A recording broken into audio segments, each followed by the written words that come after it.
नमस्कार। आज हम सुनने जा रहे हैं महान कथाकार मुंशी प्रेमचंद की प्रसिद्ध कहानी नशा। यह कहानी केवल शराब या किसी एक नशे की बात नहीं करती, बल्कि धन, पद और अहंकार के उस नशे को भी उजागर करती है, जो इंसान को अपनी वास्तविकता से दूर कर देता है। तो आइए सुनते हैं मुंशी प्रेमचंद की लिखी कहानी नशा। ईश्वरी एक बड़े जमींदार का लड़का था और मैं एक गरीब क्लर्क का, जिसके पास मेहनत मजूरी के सिवा और कोई जायदाद न थी। हम दोनों में परस्पर बहसें होती रहती थी। मैं जमींदारी की बुराई करता, उन्हें हिंसक पशु और खून चूसने वाली जोंक और वृक्षों की चोटी पर फूलने वाला बंझा कहता। वह जमींदारों का पक्ष लेता, पर स्वभावतः उसका पहलू कुछ कमजोर होता था, क्योंकि उसके पास जमींदारों के अनुकूल कोई दलील न थी। वह कहता कि सभी मनुष्य बराबर नहीं होते, छोटे बड़े हमेशा होते रहते हैं और होते रहेंगे। लचर दलील थी। किसी मानुषी या नैतिक नियम से इस व्यवस्था का औचित्य सिद्ध करना कठिन था। मैं इस वाद विवाद की गर्मी गर्मी में अक्सर तेज हो जाता और लगने वाली बात कह जाता, लेकिन ईश्वरी हार कर भी मुस्कुराता रहता था। मैंने उसे कभी गर्म होते नहीं देखा। शायद इसका कारण यह था कि वो अपने पक्ष की कमजोरी समझता था। नौकरों से वह सीधे मुंह बात नहीं करता था। अमीरों में जो एक बेदर्दी और उद्दंडता होती है, इसमें उसे भी प्रचुर भाग मिलता था। नौकर ने बिस्तर लगाने में जरा भी देर की, दूध जरूरत से ज्यादा गर्म या ठंडा हुआ, साइकिल अच्छी तरह साफ नहीं हुई, तो वह आपे से बाहर हो जाता। सुस्ती या बदतमीजी उसे जरा भी बर्दाश्त न थी, पर दोस्तों से और विशेषकर मुझसे उसका व्यवहार सौहार्द और नम्रता से भरा हुआ होता था। शायद उसकी जगह मैं होता तो मुझ में भी वही कठोरताएं पैदा हो जाती जो उसमें थी, क्योंकि मेरा लोक प्रेम सिद्धांतों पर नहीं, निजी दशाओं पर टिका हुआ था। लेकिन वह मेरी जगह होकर भी शायद अमीर ही रहता, क्योंकि वह प्रकृति से ही विलासी और ऐश्वर्य प्रिय था। अब की दशहरे की छुट्टियों में मैंने निश्चय किया कि घर न जाऊंगा। मेरे पास किराए के लिए रुपए न थे और न घर वालों को तकलीफ देना चाहता था। मैं जानता हूँ वे मुझे जो कुछ देते हैं वह उनकी हैसियत से बहुत ज्यादा है। उसके साथ ही परीक्षा का ख्याल था। अभी बहुत कुछ पढ़ना है।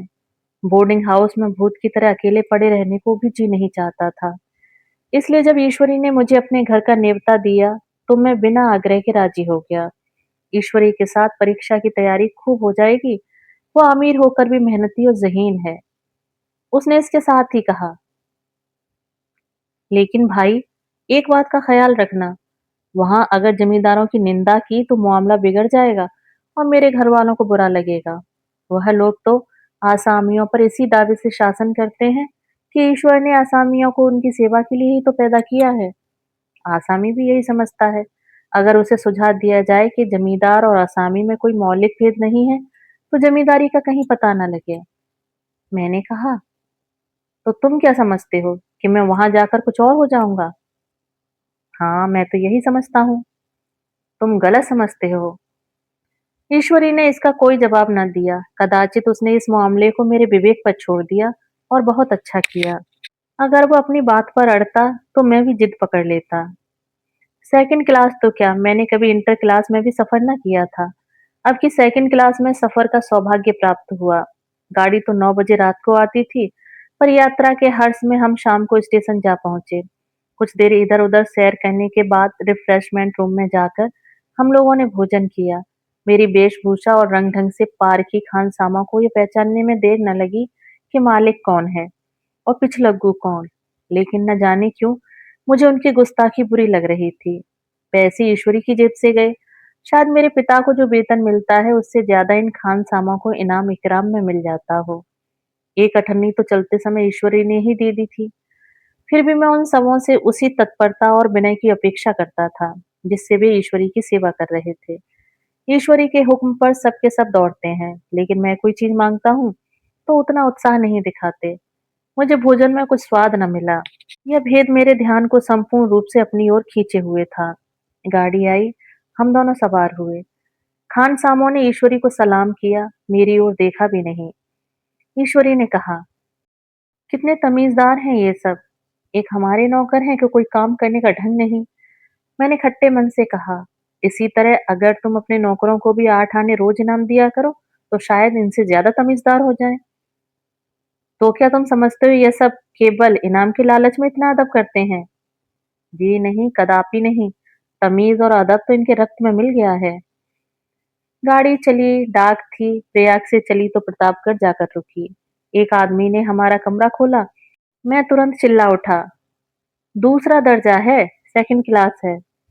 उस मुसाफिर ने डिब्बे के अंदर आकर मेरी ओर एक विचित्र उपेक्षा की दृष्टि से देखकर कहा, जी हाँ, सेवक इतना समझता है, और बीच वाले बर्थ पर बैठ गया। मुझे कितनी लज्जा आई कह नहीं सकता। भोर होते होते हम लोग मुरादाबाद पहुंचे। स्टेशन पर कई आदमी हमारा स्वागत करने के लिए खड़े थे। दो भद्र पुरुष थे, 5 बेगार। बेगारों ने हमारा लगेज उठाया। दोनों भद्र पुरुष पीछे पीछे चले। एक मुसलमान था, रियासत अली, दूसरा ब्राह्मण था, राम हरख। दोनों ने मेरी ओर अपरिचित नेत्रों से देखा, मानो कह रहे हैं, तुम कौवे होकर हंस के साथ कैसे? रियासत अली ने ईश्वरी से पूछा, यह बाबू साहब कौन है? आपके साथ पढ़ते हैं क्या? ईश्वरी ने जवाब दिया, हाँ, साथ पढ़ते भी हैं और साथ रहते भी हैं। यूं कहिए कि आप ही की बदौलत में इलावत पड़ा हुआ हूँ। नहीं कब का लखनऊ चला आया होता। अब की मैं इन्हें घसीट लाया। इनके घर से कई तार आ चुके थे, मगर मैंने इनकारी जवाब दिलवा दिए। आखिरी तार तो अर्जेंट था, जिसकी फीस 4 आने प्रति शब्द है, पर यहाँ से भी उसका जवाब इनकारी ही गया।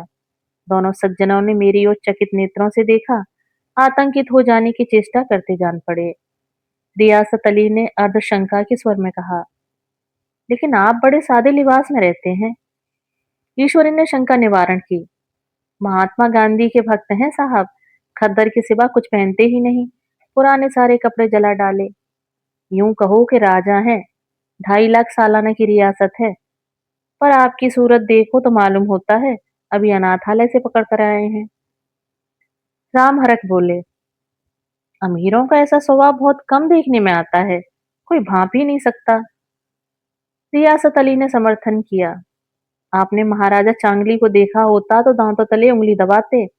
एक गाड़ी की मिर्जई और चमरौधे जूते पहने बाजारों में घुमा करते थे। सुनते हैं एक बार बेगार में पकड़े गए थे, और उन्हीं ने 10 लाख से कॉलेज खोल दिया। मैं मन में कटा जा रहा था, पर न जाने क्या बात थी कि यह सफेद झूठ उस वक्त मुझे हास्यास्पद न जान पड़ा। उसके प्रत्येक वाक्य के साथ मानो मैं उस कल्पित वैभव के समीपतर आता जाता था। मैं शहसवार नहीं हूँ। हाँ, लड़कपन में कई बार लद्दू घोड़ों पर सवार हुआ हूँ। यहाँ देखा तो 2 कलां रास घोड़े हमारे लिए तैयार खड़े थे। मेरी तो जान ही निकल गई। सवार तो हुआ, पर बोटियां कांप रही थीं। मैंने चेहरे पर शिकन न पड़ने दिया। घोड़े को ईश्वरी के पीछे डाल दिया। खैरियत यह हुई कि ईश्वरी ने घोड़े को तेज न किया, वरना शायद मैं हाथ पैर तुड़वा कर लौटता। संभव है ईश्वरी ने समझ लिया हो कि यह कितने पानी में है। ईश्वरी का घर क्या था, किला था। इमाम बाड़े का सा फाटक, द्वार पर पहरेदार टहलता हुआ, नौकरों का कोई हिसाब नहीं, एक हाथी बंधा हुआ।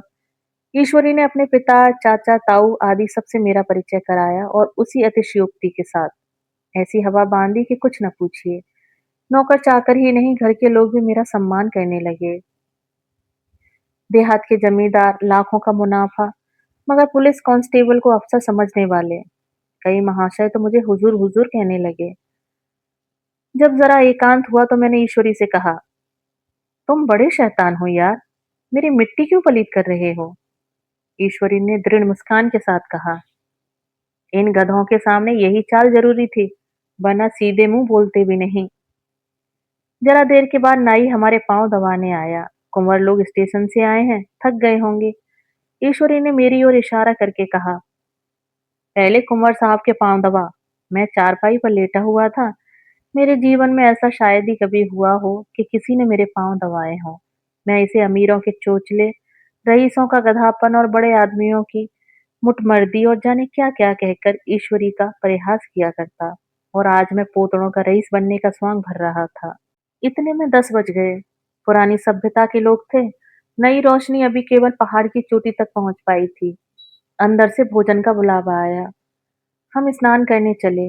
मैं हमेशा अपनी धोती खुद छांट लिया करता हूँ।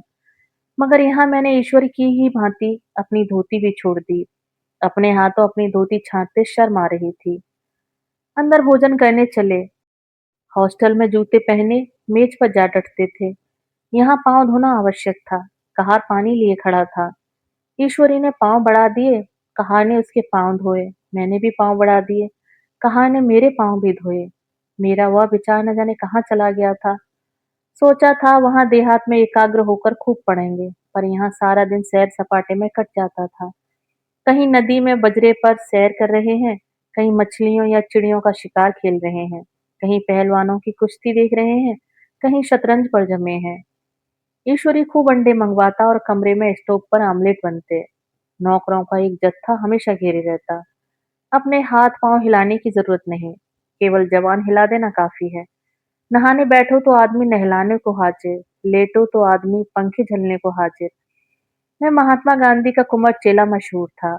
भीतर से बाहर तक मेरी धाक थी। नाश्ते में जरा भी देर न होने पाए, कहीं कुंवर साहब नाराज न हो जाएं। बिछावन ठीक समय पर लग जाए। कुंवर साहब के सोने का समय आ गया। मैं ईश्वरी से भी ज्यादा नाजुक दिमाग बन गया था, या बनने पर मजबूर किया गया था। ईश्वरी अपने हाथ से बिस्तर बिछा ले, लेकिन कुंवर मेहमान अपने हाथों से कैसे अपना बिछावन बिछा सकते हैं? उनकी महानता में बट्टा लग जाएगा। एक दिन सचमुच यही बात हो गई। ईश्वरी घर में था। शायद अपनी माता से कुछ बातचीत करने में देर हो गई। यहाँ 10 बज गए। मेरी आंखें नींद से झपक रही थीं, मगर बिस्तर कैसे लगाऊं? कुंवर जो ठहरा। कोई 11:30 बजे मेहरा आया। बड़ा मुंह लगा नौकर था। घर के धंधों में मेरा बिस्तर लगाने की उसे सुध ही न रही। अब जो याद आई तो भागा हुआ आया। मैंने ऐसी डांट बताई कि उसने भी याद किया होगा। ईश्वरी मेरी डांट सुनकर बाहर निकल आया था और बोला, तुमने बहुत अच्छा किया। यह सब हरामखोर इसी व्यवहार के योग्य है। इसी तरह ईश्वरी एक दिन एक जगह दावत में गया हुआ था। शाम हो गई, मगर लैंप मेज पर रखा हुआ था। दिया सलाई भी थी, लेकिन ईश्वरी खुद कभी लैंप नहीं जलाता था। फिर कुंवर साहब कैसे जलाएं? मैं झुंझला रहा था। समाचार पत्र आया, रखा हुआ था। जी उधर लगा हुआ था, पर लैंप नदारद। दैवयोग से उसी वक्त मुंशी रियासत अली आ निकले। मैं उन्हीं पर उबल पड़ा।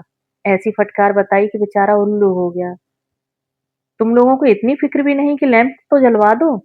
मालूम नहीं ऐसे कामचोर आदमियों का यहाँ कैसे गुजारा होता है। मेरे यहाँ घंटे भर निर्वाह न हो। रियासत अली ने कांपते हुए हाथों से लैंप जला दिया। वहां एक ठाकुर अक्सर आया करता था। कुछ मनचला आदमी था। महात्मा गांधी का परम भक्त। मुझे महात्मा जी का चेला समझकर मेरा बड़ा लिहाज करता था, पर मुझसे कुछ पूछते संकोच करता था। एक दिन मुझे अकेला देखकर आया और हाथ बांधकर बोला, सरकार तो गांधी बाबा के चेले हैं ना? लोग कहते हैं कि यहाँ स्वराज्य हो जाएगा तो जमींदार न रहेंगे। मैंने शान जमाई। जमींदारों के रहने की जरूरत ही क्या है? यह लोग गरीबों का खून चूसने के सिवा और क्या करते हैं? ठाकुर ने फिर पूछा, तो क्यों? सरकार, जब सब जमींदारों की जमीन छीन ही जाएगी। मैंने कहा, बहुत से लोग तो खुशी से दे देंगे। जो लोग खुशी से ना देंगे उनकी जमीन छीननी ही पड़ेगी। हम लोग तो तैयार बैठे हुए हैं। ज्यों ही स्वराज हुआ, अपने इलाके असामियों के नाम हिब्बा कर देंगे। मैं कुर्सी पर पांव लटकाए बैठा था। ठाकुर मेरे पांव दबाने लगा। फिर बोला, आजकल जमींदार लोग बड़ा जुल्म करते हैं सरकार। हमें भी हुजूर अपने इलाके में थोड़ी सी जमीन दे दें तो चलकर वहीं आपकी सेवा में रहें। मैंने कहा, अभी तो मेरा कोई इख्तियार नहीं है भाई, लेकिन ज्यों ही इख्तियार मिला मैं सबसे पहले तुम्हें बुलाऊंगा। तुम्हें मोटर ड्राइवरी सिखाकर अपना ड्राइवर बना लूंगा। सुना उस दिन ठाकुर ने खूब भंग पी और अपनी स्त्री को खूब पीटा और गांव के महाजन से लड़ने पर तैयार हो गया। छुट्टी इस तरह तमाम हुई और हम फिर प्रयाग चले। गांव के बहुत से लोग हम लोगों को पहुंचाने आए। ठाकुर तो हमारे साथ स्टेशन तक आया। मैंने भी अपना पार्ट खूब सफाई से खेला और अपनी कुबेरोचित विनय और देवत्व की मोहर हर एक हृदय पर लगा दी। ये तो चाहता था हर एक नौकर को अच्छा इनाम दूं, लेकिन वो सामर्थ्य कहाँ थी। वापसी टिकट था ही, केवल गाड़ी में बैठना था। पर गाड़ी आई तो ठसाठस भरी हुई। दुर्गा पूजा की छुट्टियां भोगकर सभी लोग लौट रहे थे। सेकंड क्लास में तिल रखने की जगह नहीं। इंटर क्लास की हालत उससे भी बदतर। ये आखिरी गाड़ी थी, किसी तरह रुक न सकते थे। बड़ी मुश्किल से तीसरे दर्जे में जगह मिली। हमारे ऐश्वर्य ने वहां अपना रंग जमा लिया, मगर मुझे उसमें बैठना बुरा लग रहा था। आए थे आराम से लेटे लेटे, जा रहे थे सिकुड़े हुए। पहलू बदलने की भी जगह न थी। कई आदमी पढ़े लिखे भी थे, वे आपस में अंग्रेजी राज्य की तारीफ करते जा रहे थे। एक महाशय बोले, ऐसा न्याय तो किसी राज्य में नहीं देखा। छोटे बड़े सब बराबर। राजा भी किसी पर अन्याय करे तो अदालत उसकी गर्दन दबा देती है। दूसरे सज्जन ने समर्थन किया, अरे साहब, आप खुद बादशाह पर दावा कर सकते हैं। अदालत में बादशाह पर डिग्री हो जाती है। एक आदमी जिसकी पीठ पर बड़ा गट्ठर बंधा था, कलकत्ते जा रहा था। कहीं गठरी रखने की जगह न मिलती थी। पीठ पर बांधे हुए खड़ा था। इससे बेचैन होकर बार बार द्वार पर खड़ा हो जाता। मैं द्वार के पास ही बैठा हुआ था। उसका बार बार आकर मेरे मुंह को अपनी गठरी से रगड़ना मुझे बहुत बुरा लग रहा था। एक तो हवा यूं ही कम थी, दूसरे उस गंवार का आकर मेरे मुंह पर खड़े हो जाना मानो मेरा गला दबाना था। मैं कुछ देर तक जब्त किए बैठा रहा। एकाएक मुझे क्रोध आ गया। मैंने उसे पकड़कर पीछे ठेल दिया और दो तमाचे जोर जोर से लगाए। उसने आंखें निकाल कर कहा, क्यों मारते हो बाबूजी? हमने भी किराया दिया है। मैंने उठकर दो तीन तमाचे और जड़ दिए। गाड़ी में तूफान आ गया। चारों ओर से मुझ पर बौछार पड़ने लगी। अगर इतने नाजुक मिजाज हो तो अव्वल दर्जे में क्यों नहीं बैठे? कोई बड़ा आदमी होगा तो अपने घर का होगा। मुझे इस तरह मारते तो दिखा देता। क्या कसूर किया था बेचारे ने? गाड़ी में सांस लेने की जगह नहीं, खिड़की पर जरा सांस लेने खड़ा हो गया तो उस पर इतना क्रोध। अमीर होकर क्या आदमी अपनी इंसानियत बिल्कुल खो देता है?